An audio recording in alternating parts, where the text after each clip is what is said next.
First of all, I gotta ask you one question. I've always been curious. What made you come up with the name Lex Luther? Well, my brother was heavy into comics. Danny and David. My brother Danny, rest in peace. And I used to go to the store with them, the comic book store with them, periodically, and they'd let me cop something.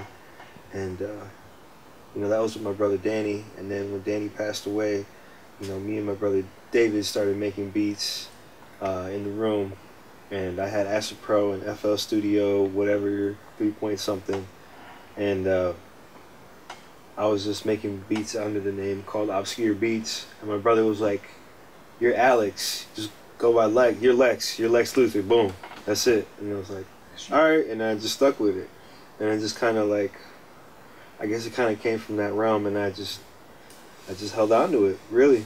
I mean, I thought about changing it throughout the years and the times, but I mean, I went from the literal Luthor to the ER in 2010, and then I stuck with the ER.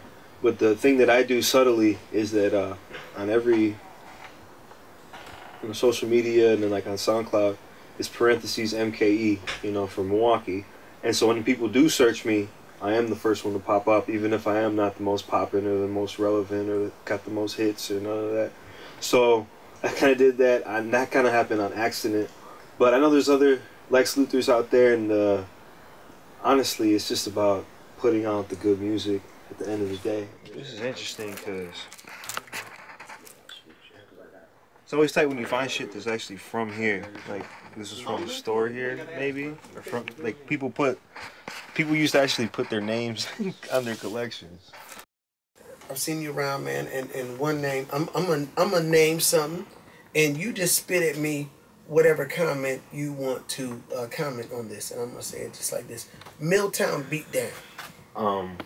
Incredible experience. One of a very select few of events that still has, I think, has its own like name, because there's other cities that don't get it cracking like that. Like the past 2-3 years that it's been dope, and the turnout, the mix of people from all different, because you have people that don't even do music that, you know, are interested in it. You know, like this year, having it at the Miramar Theater, I think the location and the style of music that has been ever changing. It's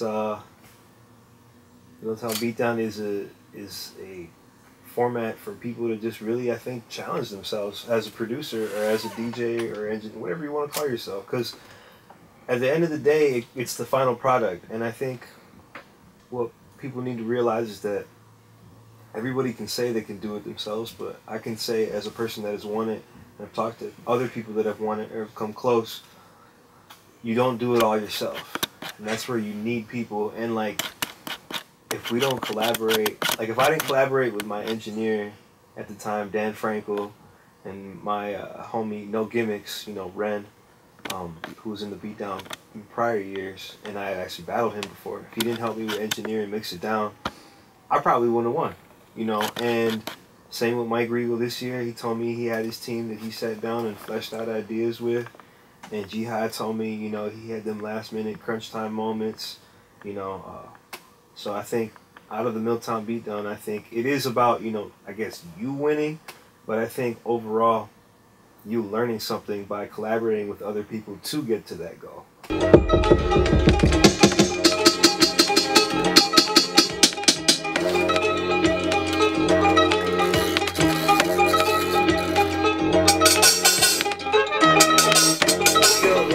All of us have like a favorite producer that we kind of, either in some way, even the smallest way, 1%, we modeled ourselves after. You know, we took something and said, this is the direction I want to go. Who is your favorite producer? It's got to be like a tie between The Alchemist and like DJ Premier.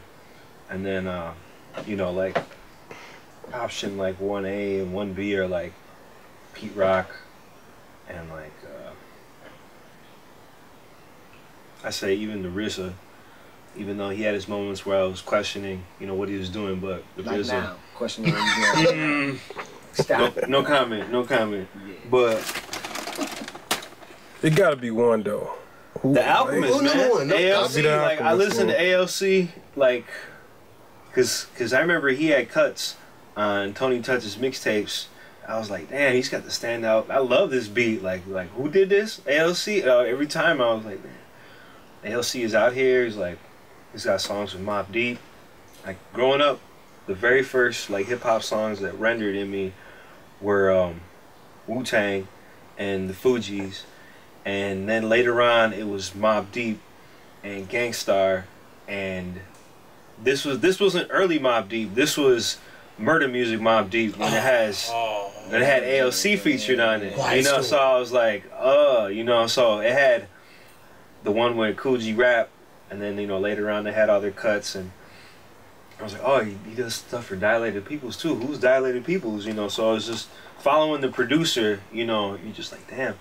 There's a lot of work with a array of cats. You know, he did Worst Comes to Worst. You know, so I'm like, damn. As a producer, I just always appreciated his style because, like you were saying before, the interview is what sold me on the cat. I already liked his music, and his interview was just, hey, I live in a simple, you know, 1-bedroom apartment in New York City, and I'm grinding it out, and I'm making this fucking fuego, this flame. And the interview was dope. I always dreamed of having an interview like the way he had it. Like they came in and, you know, this it's the one where he picks out a Spanish record and then he flips it. You know, he shows you how he flipped it. I was like, damn, he murdered that shit. You know, so I think that is probably one of the reasons why The Alchemist was one of my favorite producers, is because before that you never got an insight look at just it was always the tech gear, the specs of what I'm working with. It wasn't like, hey, I get up in the morning and, you know, I get high and then, you know, I watch TV and I make some fucking beats. You know, I get to look over the Queensbridge skyline or whatever, you know, the New York skyline. So, excuse me, aspiring producers that are wanting to come up in the game that are looking at this and it's like, man, oh my God, this is Lex Luther. This, oh my God. Advice? They're looking at this video right now. Like, damn, you made it. Like, oh yeah, you know what I'm saying? I mean, because we all been there. We've been there. We, you know, looked at our homie. What advice would you give them right now? Looking at this video, they're like, oh my God, I want to make some beats like that, yo. right, right. Or I want to learn from this man's career. Like it just went there, and I want to go there as well. Well, I'm gonna say this, and just from my experience, part of it has to do with not even the beat. It's just, is your whole life in order for you to accomplish the things that you want to accomplish? Wow. You have to be, because I look at my most successful years, because like right now I don't see myself as 2015. I'm getting back to where I really want to be at the top as far as like my prime of producing like the shit that I make. And like 2010, 2011, I had a nice strong going, and then I got caught up, and that's when my life wasn't in order, and I got caught up doing dumb shit. And my advice to the aspiring producer is to be conscious of how you're spending your time and to be realistic with your expectations and your goals.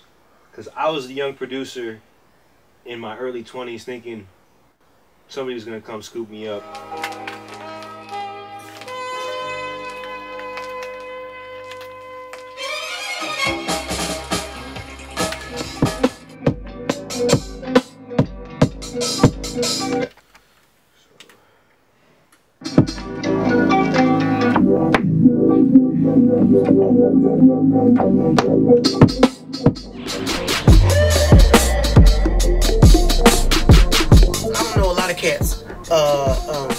You know what I'm saying, by name in the city, but yours is one of the names that's synonymous with quality in the city. And I had never got that opportunity to meet you face to face. Oh, so when we met. So when we met was the first time, man, and I was like, man, I was honored, but I had snuck in the VIP up there, just to be real. Oh, yeah, like, 40 snuck me up in the VIP. Because don't nobody know who I am. So I was like, cool. So I snuck, right, I was just hiding up in there. I was like, figure, look, if I just stay up here long enough. But it was an honor to speak with you and talk with you that day. Yeah, you were like, cool. I know who you are. Right away, I know who you are. Right, and I gotta say, by far from the outside looking in, you truly are. I mean, just like right now, look, the homie sitting here eating straight tortillas, you know what I'm saying? I'm hungry, yo. And some shredded chicken, you know what I'm saying? And a little salsa and everything. Like, he really is real. Like, this is one of the realest homies I'd have never met. He was cool. You respected me. You know what I'm saying? You didn't know who I was from Adam.